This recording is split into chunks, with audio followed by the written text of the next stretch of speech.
Today we are going to speak about how we can achieve spiritual birth and enter Krishna's divine realm. And then we're going to see if we can get to some of the farewell discourse of Christ. We've been studying chapters of the Bible from John 13 to 17. So as I was walking here, a Bhagavad Gita verse came to mind. Yo antar sukho antar aramas tatantir jyotireva cha sayogi brahma nirvanam brahma bhuto adigacchati. Which means that person who is inward focused and who is tasting the happiness coming from within. Yo antar sukho antar aramas, who is playing within and who is resting within and who realizes the light of God within. Tatantir jyotireva cha.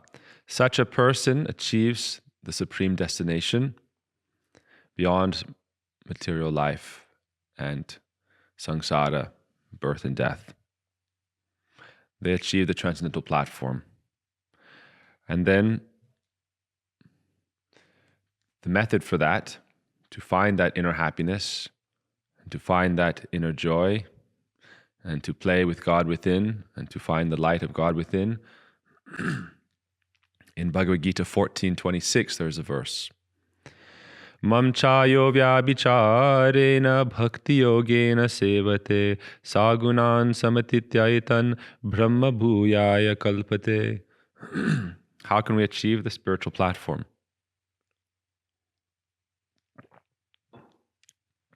One who engages in pure devotion and loving service to God. Bhakti yogena sevate. That means who has bhakti yoga, the yoga of devotion, who has yoked themselves to God within. Yoga means to yoke yourself, to be connected to something.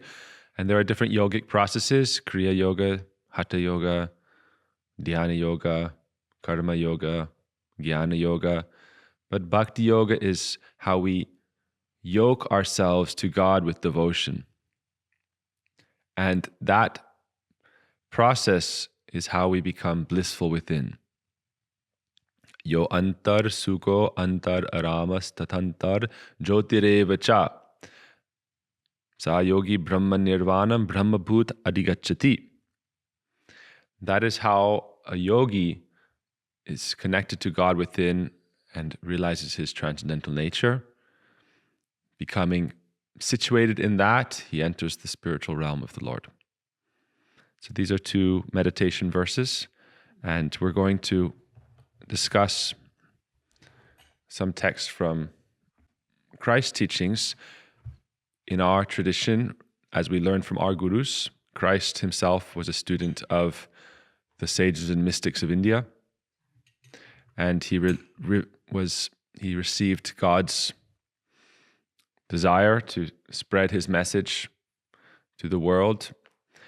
What Christ taught is monotheistic devotion, faith, and transcendental love for God.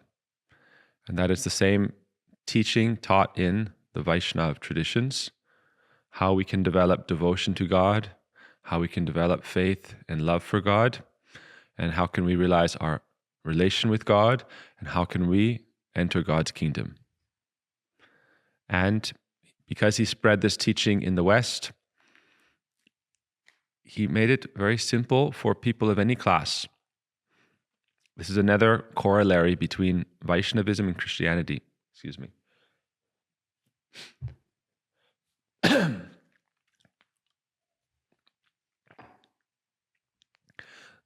Non-discrimination. This spiritual process and method, particularly bhakti, is for everyone. There's no discrimination in this path. people discriminate for maintaining their social structures and balance in their orders of life. But on the spiritual platform, there is no discrimination because it is spiritual and it distinguishes between spirit and matter.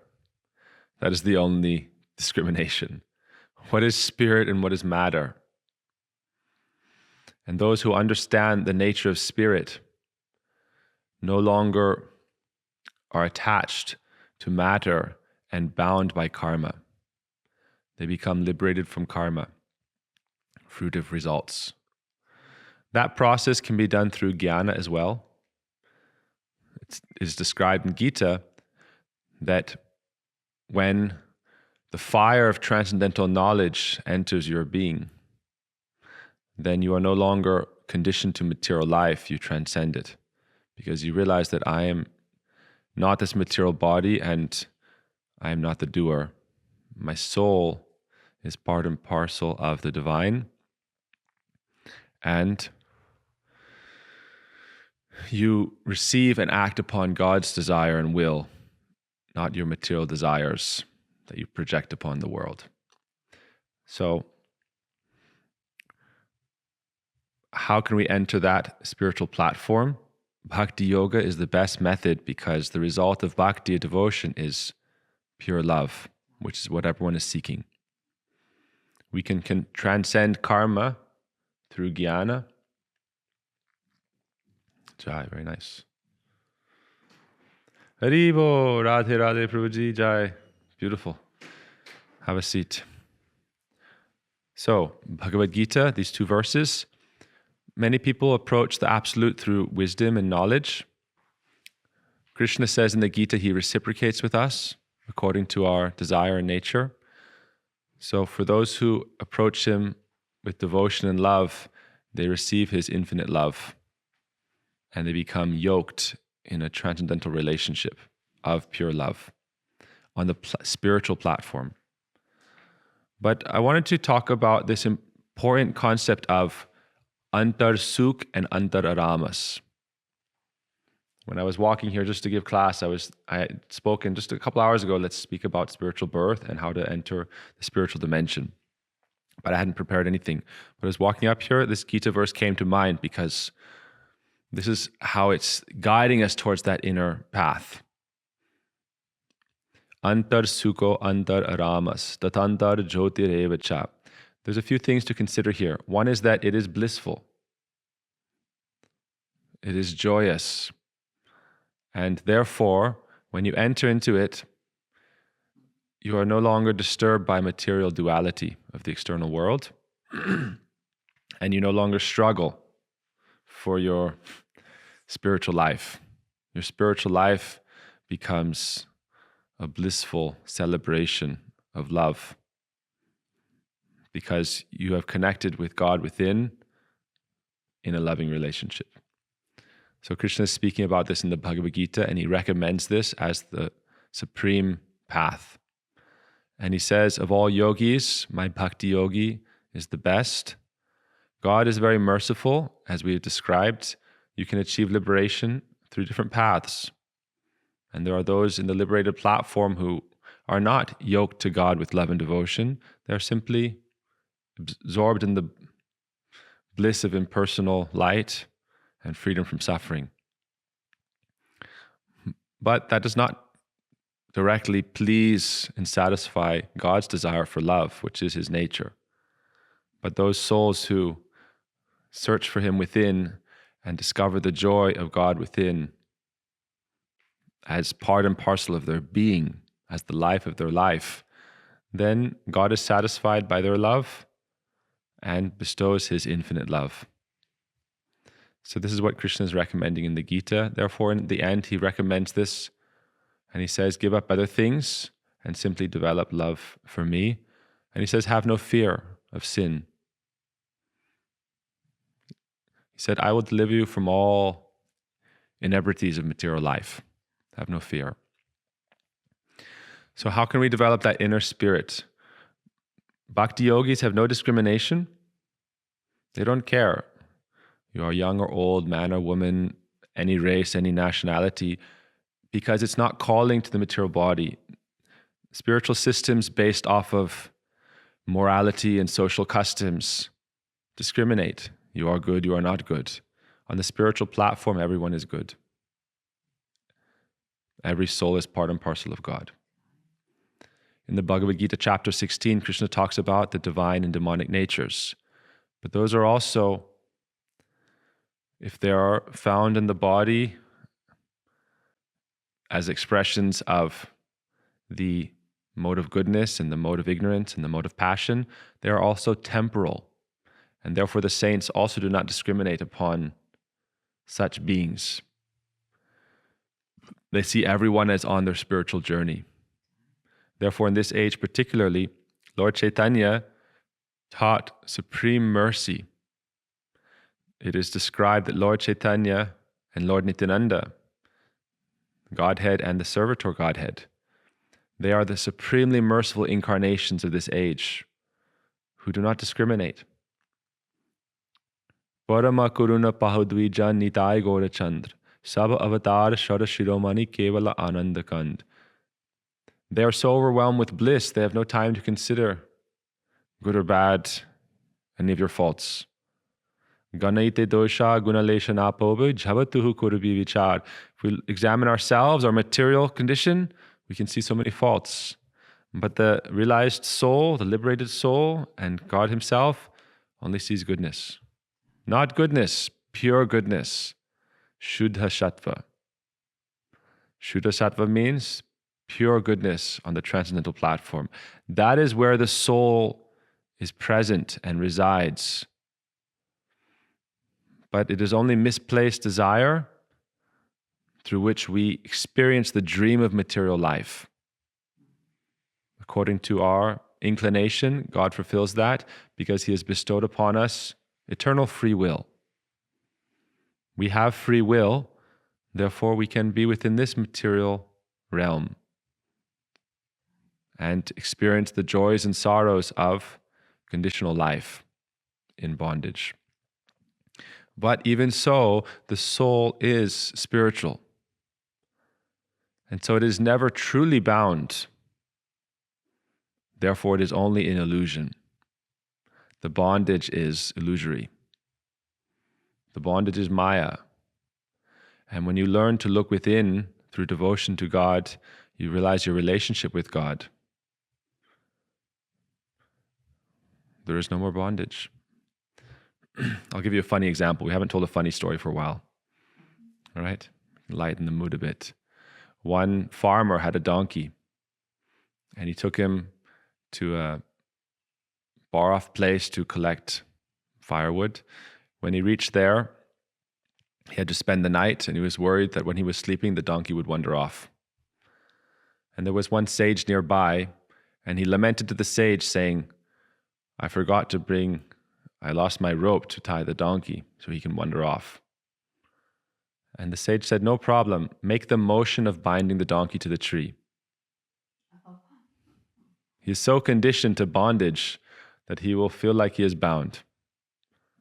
So the farmer began to make the motion of putting the rope around the donkey's neck and taking the rope and tying it to a tree. And then he slept peacefully. In the morning he woke up, the donkey was very properly situated, bound to the tree. Then the farmer said, let us go home, time to go. The donkey called him, the donkey couldn't move. He went to the sage and said, the donkey won't move. The sage said, did you untie him?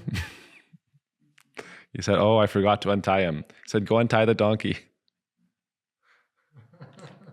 So he went to the donkey and untied the rope and said, let us go. And the donkey very happily went away. So in spiritual life, our bondage has already dissipated. Once we practice bhakti yoga, which is you are practicing, karma, the rope of karma becomes only ash. Illusory bondage. Bondage is illusory, but it is attachment by which we bind ourselves to it. especially when we receive Krishna's mercy. But he gives us continuing, thorns in our feet, because it helps us develop more and more eagerness for him. And so they are the thorns and pebbles that cause some pain in our pathway of life, just to help us not lose sight of the goal. I'll tell one other story. There was a king who was asking his ministers, what is Maya? What is illusion? Give me a satisfactory answer that is simple and I can understand. And they all gave long philosophical treatises. He was not satisfied with any of them. Then, after a few moments, a madman entered his hall where the king was holding audience and began to call out loudly. Some days had passed in this discussion, what is illusion? So the madman entered, and he ran up to a pillar in the king's hall and held it very tightly and began to scream, "Let me go! Let me go! Let me go!" And the guards, worried that this person might do something violent, ran up to him, and the king said, wait. And he said, "What do you mean, let me go?" And the madman started laughing. And he said, "This is Maya. I am holding on, calling out, let me go, let me go, let me go." So, we are not trying to give up material life. We are trying to embrace spiritual life. Then our material life becomes the play of divine love. Therefore, yo antar sukho, it's not about being inwardly drawn. It's about being inwardly blissful. It's not about focusing within. It's about finding the bliss of God within and the light and love of God within. And we do that through the process where we link ourselves to God in devotion. That is the method.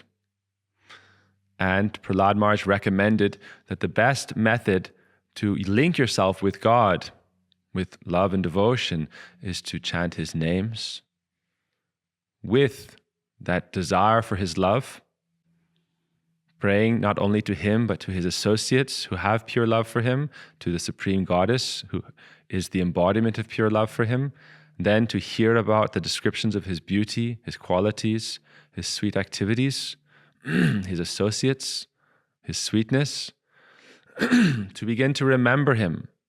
This is all how we feed that inner spirit and learn to find happiness and bliss within, so that nothing outside can disturb us. Everything outside becomes, like I'll give you an example from the spiritual world. Not from the spiritual world, but a spiritual mood. In this world, people like to watch movies or read novels. They'll go and watch a horror movie with their date. All right? Or they'll watch a cool kids movie, whatever. But they know it's not reality.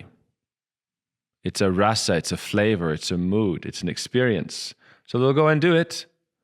And afterwards they'll be driving home. That was scary, wasn't it?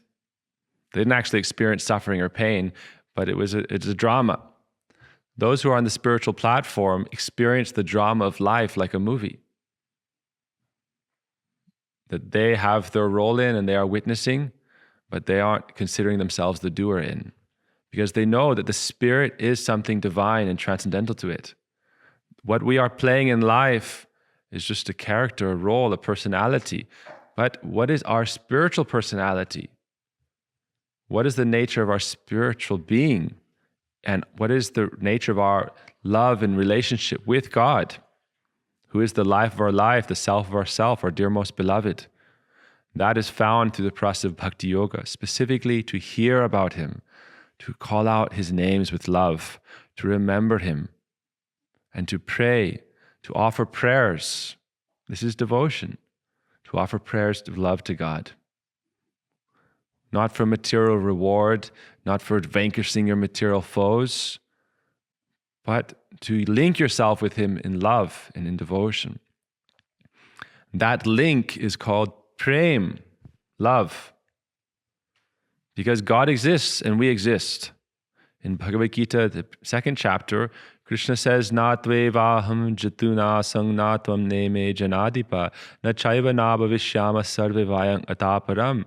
Never was there a time when you did not exist, nor I, nor all these people assembled here. We exist eternally. We are eternal spirit within reality. And our nature is consciousness, awareness, and bliss. And reality and energy is how we play. But those who are disinclined to love God and are thus using their free will to enter within illusion and imitate God, inevitably experience the sufferings and joys of duality in material life. Heat and cold, summer and winter, friend and enemy. Prahlad Maharaj said to his father, the demon king, someone who thinks you have an enemy or a friend is an illusion. The soul has no enemy or friend. On the conditioned platform, the soul's eternal friend is God. And they experience that. Everything in the material reality is just a drama. But in the spiritual reality, everything is a lila, divine play. So even when the Lord in His incarnations or the great devotees experience suffering, for them, it's just a movie they're watching. Therefore, in our Vaishnav texts, in the scriptures, it said, Yatad heke Vaishnavira vyavahara duk nishchaya jani se paramananda suk. If you see Vaishnavas are experiencing some suffering, some difficulty, you should know actually internally they're experiencing bliss. Yo antar sukho antar ramas tatantar jyotireva cha. Sa yogi brahma nirvanam brahma bhuta digacchati. They are in brahma nirvan, beyond material duality, experiencing bliss. For them, this is all just the play of the Lord. The reality for both conditioned souls and liberated souls is that material life is a dream. And because of false ego, we think I am this body. But when we come to the spiritual platform, realize that this body is simply a product of material nature, so that I, the soul, can live out my karma. And then they stop identifying with the body as the self, and they look within. And if they are practicing bhakti, devotion, they link with God within, and they find themselves and God. They can see truth as it is. How to approach that? We practice bhakti. Krishna says, Tadvidi pranipatena pariprashnena seva upadekshanti te jnanam jnanam astatva darshina. Go to those who see the truth, who understand the truth, who live with the truth, and in their shelter, in their guidance, you can also abide in truth and find that within. Right? I am not this body. In the Bhagavad Gita, there's another verse. Vidyavinaya sampane brahmane gavihastani sunichaiva svapakecha pandita samadharshina. Those who are learned, who are self-realized, don't discriminate. Why? Because in each being they see the effulgent soul. It's part and parcel of God, that particle of eternal existence, cognizance, and bliss. Luminous like 1,000 suns. And yet, in the darkness of material life in this world, and those who experience this bliss within, who find that light and love of God within, tata jantirot eva cha, then on the highest platform of devotion, their experience of life is love in all directions. Because their inner being, their inner state, the magic of that inner state, the reality of it, surrounds them. There's a story of a great sage, Narad, Rishi. And when he was wandering throughout a heavenly region, where the demigod Kuvera resided. He, in his internal state, was just seeing Krishna in Vrindavan. Externally, something material is going on. The sons of this demigod were engaged in very immoral activities, disturbing others. But for this transcendental sage, they do not perceive that. He does not live in that reality. I want to tie this to personalities like Christ. We talked about Haridas Thakur. We talked about Prahlad. Why are they impermeable? Why can they not be harmed? Because they are walking in the reality of God, in His world. They're not walking in this world. They're not looking at this world. They're not interested in the external world. I've seen this from my teachers. They may be walking on the road, but they are walking with God. For them, the road is what? Just some place that this form is going about doing its service. Our Gurudev, one morning time, I heard this directly from, we were in West Virginia and then we were in Staten Island, and someone who was with Gurudev at that time spoke of this pastime. This is a very big, strong man. He was Prabhupada's bodyguard, our Mahabodhi Prabhuji. He was Swami Prabhupada's bodyguard for like 5-6 years. But when he came to Gurudev, Gurudev made him like a little child because of his softness and sweetness, his purity, his innocence. One time he was in Hawaii with Gurudev, and he saw Gurudev outside in the garden. Gurudev stayed, I went there with him, the North Shore, Oahu, sometimes Maui, sometimes Big Island. Gurudev liked the Hawaiian Islands because he could meditate on God there, as he does anywhere. But he would find himself a place that not too many people could disturb him. For 1 month, he would meditate deeply on Radha Krishna and their internal service and write about them. And I was there one time, I don't remember which year, maybe 2001 or 2000, like that. And Gurudev said, I'm not giving classes for everybody. No one's allowed to come. And only a few group of close disciples would sneak in, and Gurudev would sit by the ocean side, North Shore. Beautiful forest and beautiful soft beaches. Every midday, Gurudev would go and take his bath in the water, surrounded by 20 or so of his male disciples, because he is in the sannyas ashram. And then in the evening time, he would sit on a very simple seat under like a gazebo, and everyone would sit on the grass and he would speak about Radha Krishna. So one day he was in the garden and he was just picking leaves of grass,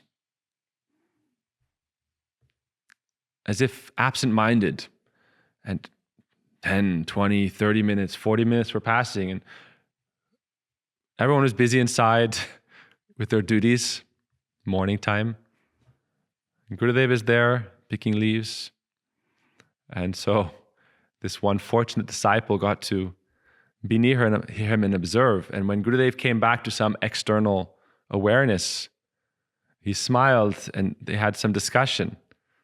And he indicated that he is not in this, he is serving Srimati Radhika. He's picking flowers for Srimati Radhika. He is preparing garlands for Krishna. He's in his spiritual form, which is real. That is reality. This is the dream. This is the reality of the dream, that the soul is transmigrating through life after life, trying to find happiness. So it's real, just like a dream is real. But it is not most real. What is most real is the spiritual reality, where the soul is in love with and serving God, with his associates, and in our specific tradition, in our lineage, the gurus who have found their innermost spiritual nature as the maidservant of Srimati Radhika, they are assisting her in pleasing Krishna in his divine realm of Vrindavan, in his beautiful forest, in his perfect spiritual community.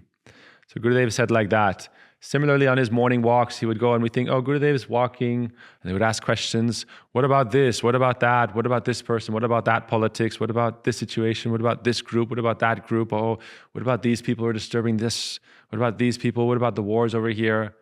That is not his reality. Now people are suffering in this world, therefore he's compassionate. He's trying to help them. Even though it's a dream, people are suffering. They're experiencing pain. They're so deeply entrenched in the dream of illusion, and they're so deeply attached to it that they genuinely experience pain and sorrow and suffering, truly, horribly graphic. And so they try to deliver them. But on the liberated platform, they're so blissful and they're so internally connected. When they come to this world, it's internal. But in the spiritual world, it's external and internal, and there's no distinction. Does this make sense? Right? Because when you come from the spiritual to the material platform, you find the spiritual within. But when you enter the spiritual world, everything is spiritual. Every blade of grass is spiritual. Every flower is spiritual. Every grain of sand is spiritual. What do we sing about the spiritual realm? Chintamani moy radha kunda tata tahe kunja shata shata. Chintamani moy radha kunda tata tahe kunja shata shata. Prabhala vidrumaya tarulata mukta fale abhanato. One of our saints, Bhakti Vinod Thakur, he sang a song describing Radharani's eternal place of service for Krishna called Radha Kund. And he said there, describing his inner vision in song, he said, I am seeing that realm where every particle of dust is a fulgent, wish-fulfilling, desire-fulfilling particle of bliss that can bestow all your desires. And the forest groves are shining like bright emeralds. And within that, there are beautiful fruits growing like gemstones, blue sapphire, yellow sapphire, ruby, but not hard like stones in this world, soft, juicy, fragrant. So that is the reality of the spirit. That is the spiritual dimension.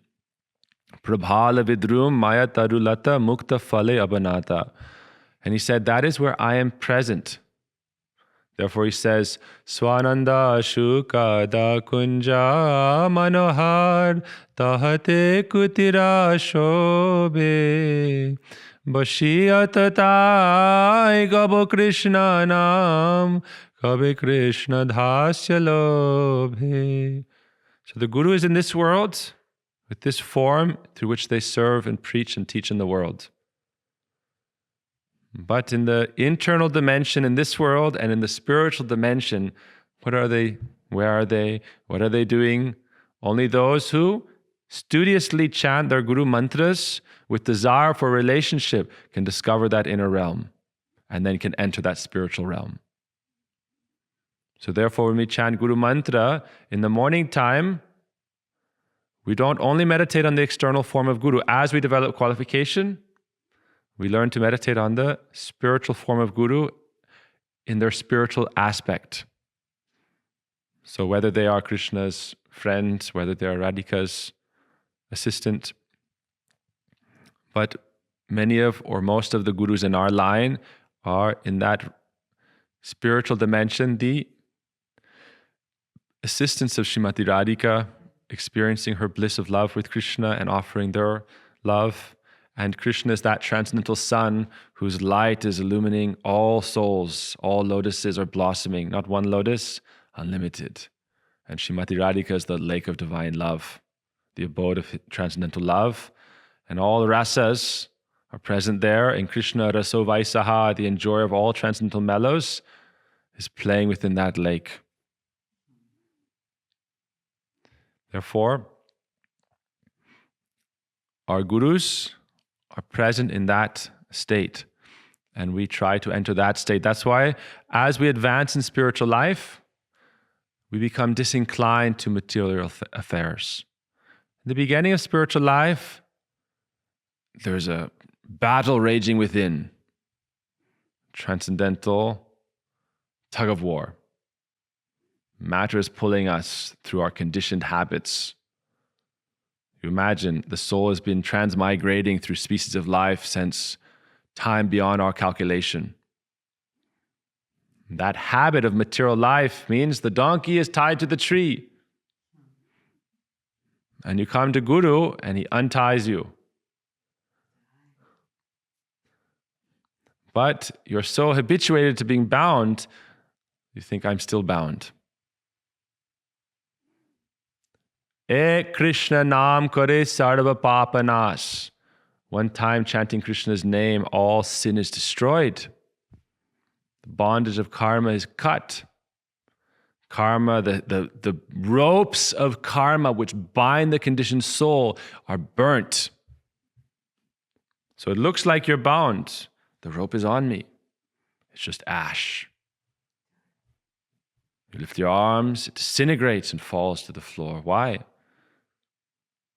Yet, you can burn the sin, but the seed of that material desire is not something you uproot. It's something you outgrow. This is an interesting topic, right? I have to uproot my anarthas. I have to uproot my lust. I have to uproot my anger. I have to uproot my greed. Doer mentality. This is all the action of illusion. Prakrite kriyamanani gunai karmani sarvasa hankara vimudatma karta hamiti manyate. It is all the action of illusion. I am not the doer. But yet I am stuck. I am disturbed. I'm raging. I'm like an inferno of lust and anger and unsatisfied desires and disturbance and this and that and this and that. Like a whirlwind going on within my inner being. What do I do? Bhakti yoga. Bhakti yoga. Bhakti yoga. See, Mataji is holding her spiritual power source. Hare Krishna, Krishna Krishna, Hare Hare, Hare Rama, Rama Rama. Bhaktivinoda Thakur says, all my chantings charms. I am in Krishna's world. People think, materialists think, oh, this is just speculation. They're living in the dream, attached to the dream. For our saints, the reality that is most real is the truest reality, the spiritual reality.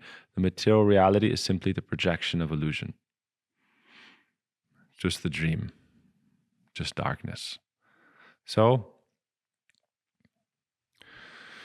we try to progress. So we're not uprooting our wickedness. Krishna says, Aham tvam sarva papebhyo moksha yishyami sma suchaha. I will deliver you. I will free you from all sin and sinful desire. Moksha yishyami, I will deliver you. You will not deliver yourself. Tesam aham samudharta mrityu sangsara sagarat. I will uplift you from the ocean of birth and death and material existence. Have no doubt. What must you do? Tesham satata yuktanam bhajatam pritipurvakam. Develop love for me. Develop devotion. Because that not only lifts you beyond material existence, it links you with love. It gives you the best experience of reality possible. Therefore, we go towards that. And Krishna says, what? Hear from the sadhus. What should you hear about? What should you hear about? Rather than chasing your shadow like a dog chasing its tail, thinking, I am sinful, I am wretched, I am bogus, I am disturbed, I am lusty, I am angry. You're perpetuating your own cycle of illusion. But simply by Guru and Krishna's mercy, you are already liberated. if you practice bhakti yoga. Iha yasya hrirdasya karmana manasagira. If you engage your body, mind, and speech in the effort to please Krishna, develop love and devotion for Krishna, you are already liberated in this body even. That is the condition of our saints. While in the body, they're in the transcendental realm and they're experiencing that bliss within, and they withdraw from the external reality. Yo antar sukho antararamas. They find that bliss and happiness in the light and love of God within.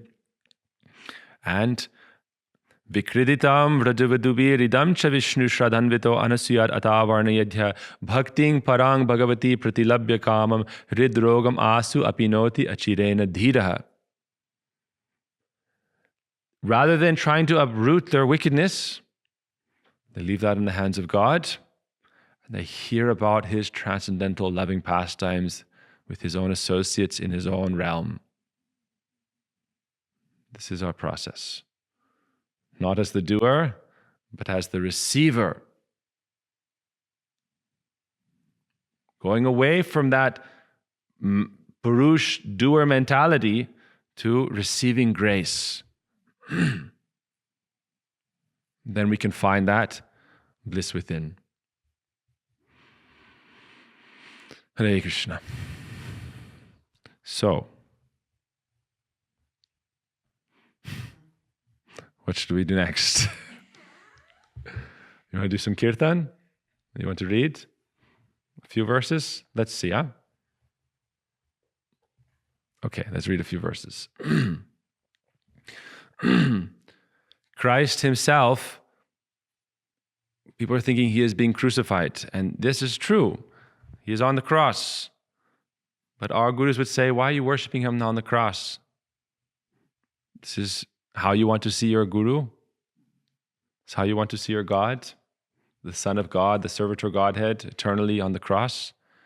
But anyhow, this is his desire that you understand sacrifice, that you understand his love for you through his sacrifice. But you should also understand and consider what is Christ's spiritual form. Where is he in the kingdom of God? And understand that this material life is simply the dream. And your spiritual nature in this moment even, what is the nature of your soul? Who am I? You have not realized your spiritual form. But you can understand conceptually that you are Atma, and that you are not this body. And when you wake in the morning, when you go to bed, you can think, I am Atma, I am spirit. And I am part and parcel of Paramatma, the Supreme Spirit. And as I link myself with God through love, I'm experiencing his unending bliss. So Christ is in the bliss of that relationship. And he's speaking now his farewell discourse.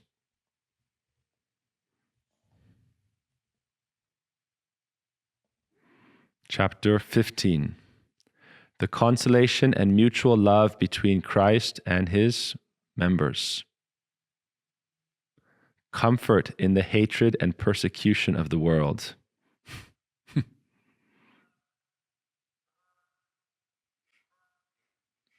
I don't know if we're supposed to read about this, right? The birds outside are saying, Haribo, Haribo. All right.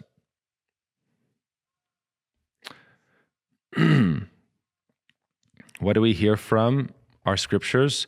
Guru Mukha Padma Vakya Chittete Koriya Agya Arona Kori Homane Asha Arona Kori Homane Asha. Every morning we sing, may your words, O Gurus, enter my heart. I need know nothing else. So Christ here says, abide in me and I in you. As the branch cannot bear fruit itself, except it abide in the vine, no more can ye except ye abide in me.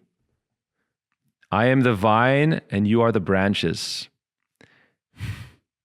He that abideth in me, and I in him, that same bringeth forth so much fruit.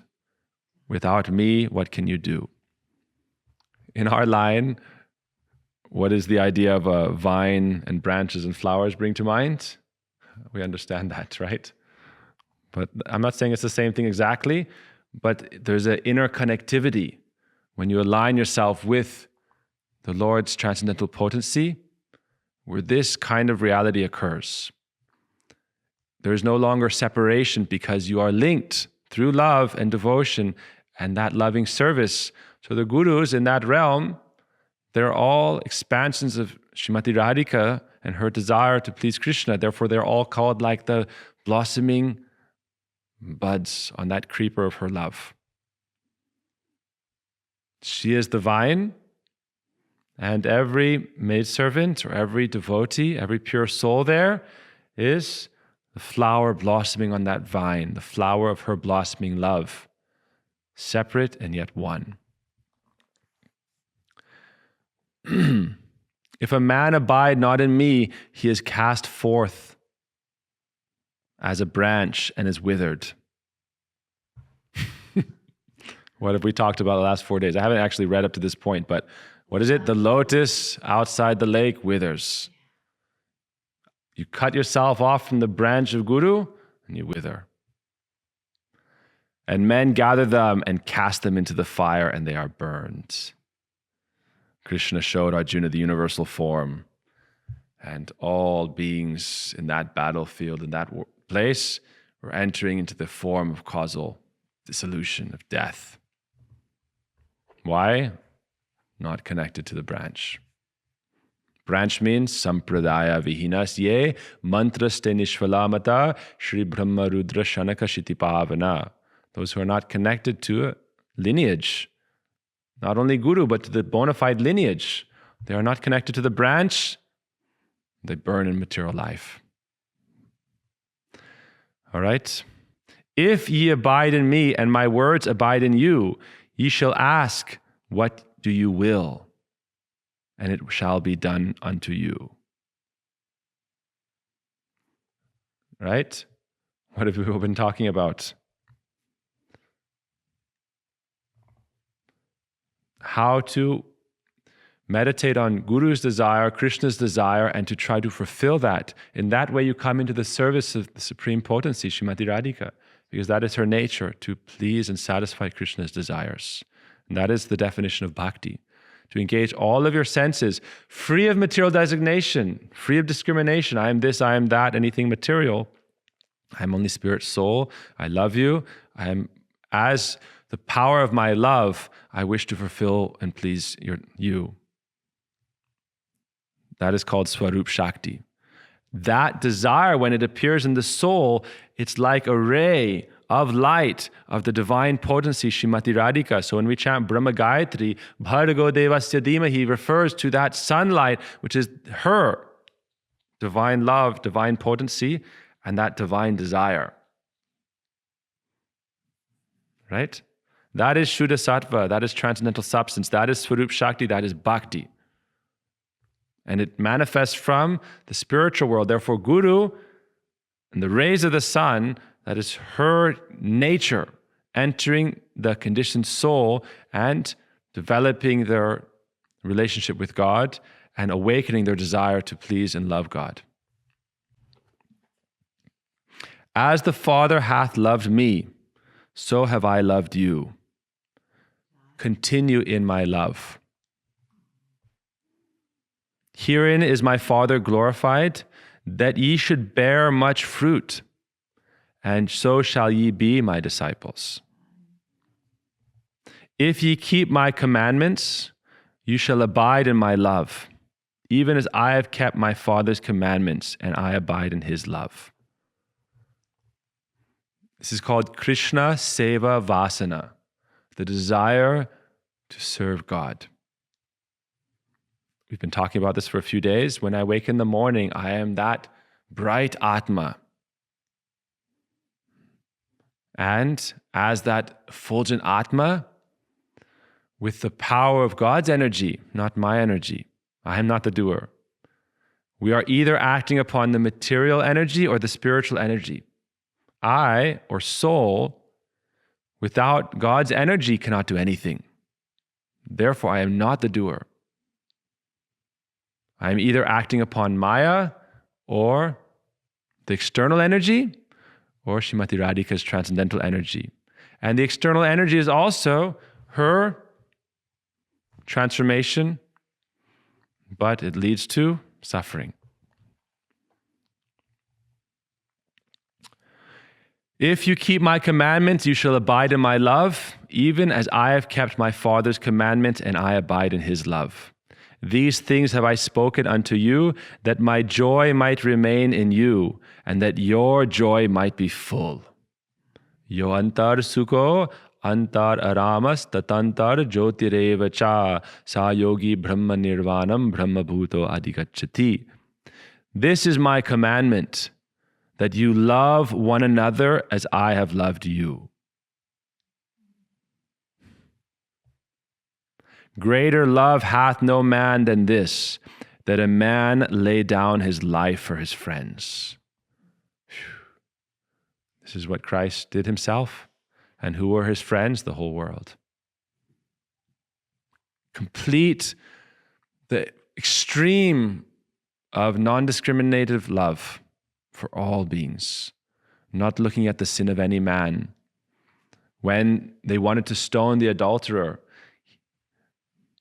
they asked him, and he said, "He that hath not sinned shall cast the first stone."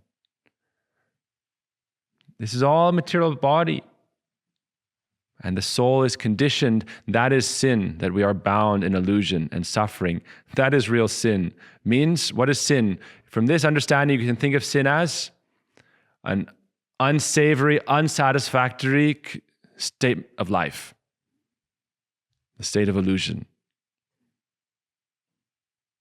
And so, why would you judge someone for that? Instead, you would help them from that with mercy. Come out of that situation. Aham tam sarva papebhyo mokshayashyami masucha. I will deliver you. I will uplift you. Krishna is saying, you will lift yourself out of the ocean of material life? Impossible. Gajendra, great king, bound in the form of an elephant. He was a great king in his past life, but he was stuck. He could not lift himself out. He could not free himself from the violence of nature and his reactions. But he prayed to God. He was in a lake, and he lifted up a lotus, representing his spirit. And he lifted it up to God and prayed to God, remembering his self. He said, "Dear God, you please save me." So Christ is saying, greater love hath no man than this, that a man lay down his life for his friends. You are my friends, if you do as I have commanded. Bhakta Bandhava. Right? What does it mean to be a friend of the world? Therefore, in the Purana, which is quoted in Hari Bhakti Vilas, Krishna speaks with Arjuna, Ashmakam Bandhava Bhakta Bhaktanam Bandhava Vayam. I am the dearmost friend of my devotees. The devotees are my dearmost friend. I am in them, and they are in me. Christ said, "You have no faith? I am in the Father, and the Father is in me." This is Krishna's own teachings. Christ said, I have faith in this, because Krishna said this. Sadhavo hridayam mayam. The devotees are my heart. Sadhavo hridayam tvaham. I am their heart. They know nothing but me. No one but me. I know no one but them. Henceforth I call you not servants. For the servant knoweth not what his Lord doeth, but I have called you friends. For all things that I have heard of my Father, I have made known unto you. So in the spiritual platform, we become friends. In the process of bhakti, Guru is your dearmost friend. You are not servant, he is not master, but he is guide to God, but he is dearmost friend. So Christ is saying, you are not my servants, you are my friends.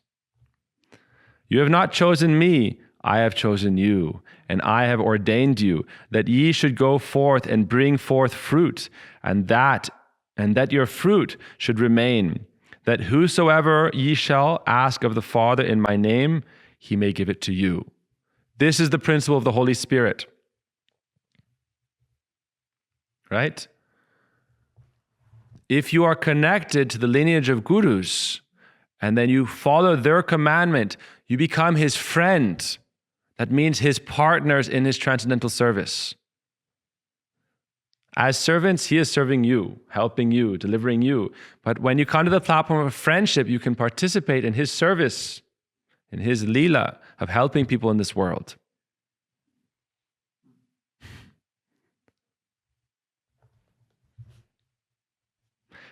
And when you are connected in that way to the lineage of gurus, when you're trying to help people, you understand, I am not the agent, I am not the doer, I am not the guru, I am not the Vaishnava, I am simply a servant, a spirit soul. But God is my friend, and Guru is my friend. Krishna said to Arjuna, I am your friend. I am speaking to this because you are my dear friend.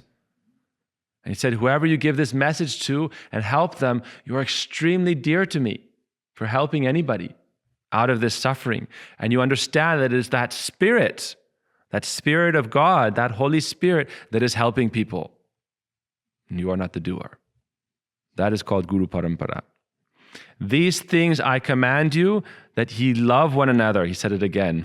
It's Bhakti Yoga. Christ is teaching Bhakti Yoga. Different names, different words, but he's teaching devotion to God. You know, there's a tradition in the West of plagiarizing from the East. Christ is not doing that, but a lot of science, a lot of physics, a lot of there's so much they have plundered from Sanskrit and from the East, and they do not credit it back. But this is directly God's desire for Christ to teach this.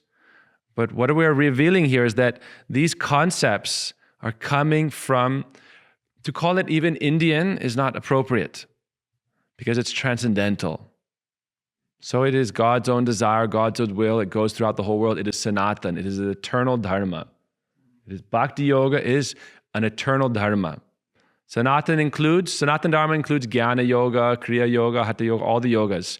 But the highest Sanatan Dharma is Bhakti Yoga, is Prema Dharma, is that how to develop that relationship of divine love. That's why the Gita ends with that.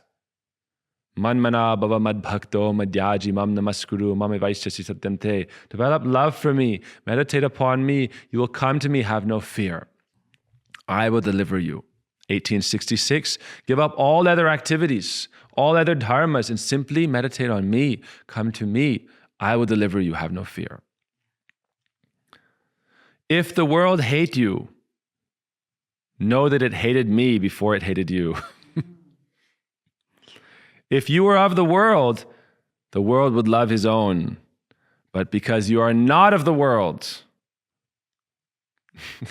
right? I have never actually read this. I don't think I've ever in my life read this. But that's why I wanted to read it. And you know what? Why not read it together? Right? Most people, in religion, they have their sacred book. If you ask them what's in the book, they say, I am a Christian. You ask them what's in the book? I am a Christian. That's what's in the book. And okay, Christ said, just be a devotee of Christ, no problem. I am a devotee of Krishna. What's in the Bhagavad Gita? They know maybe one verse or another verse. But look how beautiful it is. What is Christ saying? If you are of the world, the reason I'm saying I haven't read this before, because that was the whole beginning of the class. Your spirit, you're not of this world. If you were of the world, the world would love you as its own. But because you are turning against the tide of this world, right? Then the world doesn't like it. They have envy, jealousy. Someone is advancing. Someone is blissful. Someone is walking around blissful within, happy within, looking within. Why are you happy? Right? Leave. Don't be here. You are happy here? Get out. I don't want you to be happy. Bad. Suffer with me. Misery loves company. So Christ is saying, I have lifted you out of this world. I have chosen you out of the world. Therefore, the world hates you. Remember the word that I said unto you. The servant is not greater than his Lord. This is a principle of prem. Divine love brings you to the transcendental platform where you become Brahma-bhuta. That means of the nature of Godhead on the transcendental platform, so that you can express and experience his love beyond any limitation. So prem, divine love, brings you to the spiritual platform. Yo antar sukho antaramas tatantar jyotireva cha sa yogi brahma nirvanam brahma bhuta adhigachati. That inner bliss and inner love that you experience by devotion to God brings you to the spiritual platform where you are transcendently situated as spirit soul, no longer limited, completely free. Remember the word that I said unto you, the servant is not greater than his Lord. If they have persecuted me, they will also persecute you. If they have kept my saying, they will also keep yours. But all these things will they do unto you for my name's sake, because they know not him that sent me. If I had not come and spoken unto them, they had not had sin, but now they have no cloak for their sin. This is what happens. Why is there hate in the world? Hate is a violent reaction to purity and love. And for those who are not able to come to that platform of purity and love, they hate what is pure and beautiful and innocent. We spoke about this as a difficult subject matter, but we spoke about how in this world, in this day, the greatest sin going on is the attack, the onslaught on God's children. From the moment they enter the womb, they are under assault. If they're not in a protected religious family, if they're not cared for very safely by loving parents, they are under attack from the moment they enter the womb, and then the next 20 years of their life, under attack. From infancy, in childhood, in school, how can we destroy the spiritual inclination of love for God? How can we destroy the growth of the soul and keep them bound in this world? Because that innocence, that purity, that beauty, those who do not have it, cannot have it, have envy, have anger, have hatred towards it. That is the demonic quality that Krishna speaks of in the 16th chapter. He that hateth me, hateth my Father also. If I had not done among them the works which none other man had done, they had not had sin, but now they have both seen and hated both me and my Father. We don't have time for this now, but I can give another class on the examples of saints in our line who were persecuted. We can give examples of our Bhaktisiddhanta Prabhupada, our Srila Gurudev, Swami Prabhupada, how he was, many of his own should have been friends, were opposed. Narottam Das Thakur, a great saint in our line, Vishwanath Chakravarti Thakur, they tried to kill. Narottam Das Thakur, they abused like you cannot imagine. I don't have time to get into all these stories. Ramanujacharya, the priest in the temple, poisoned the Lord's bathing water. They worshipped Shalagram in the morning, and then they poisoned the water and said, "Oh, take this water."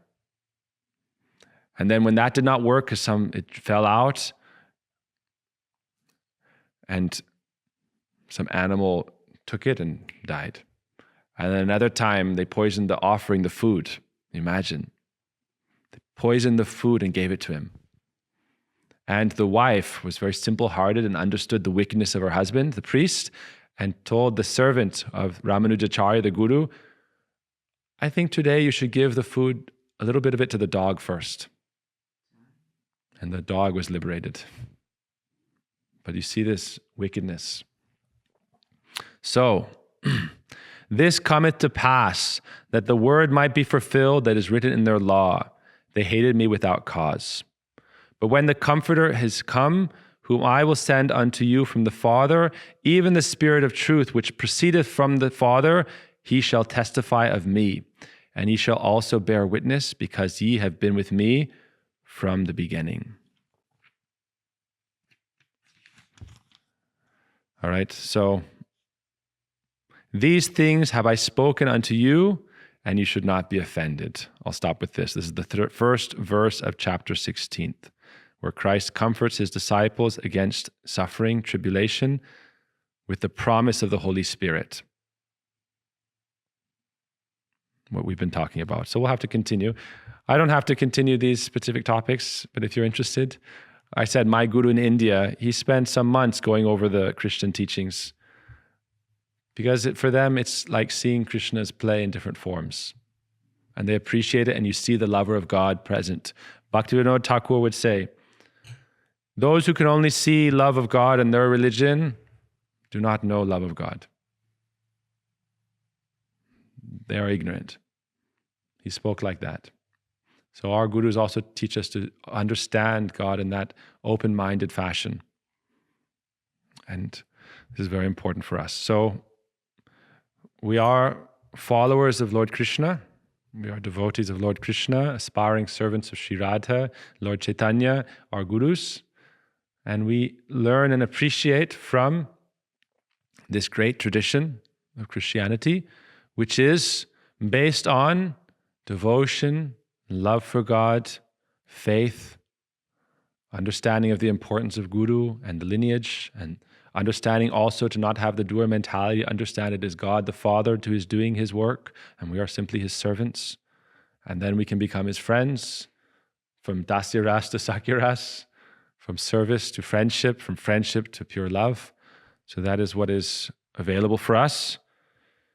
There are so many things to discuss. Time is passing, so we'll end with Kirtan.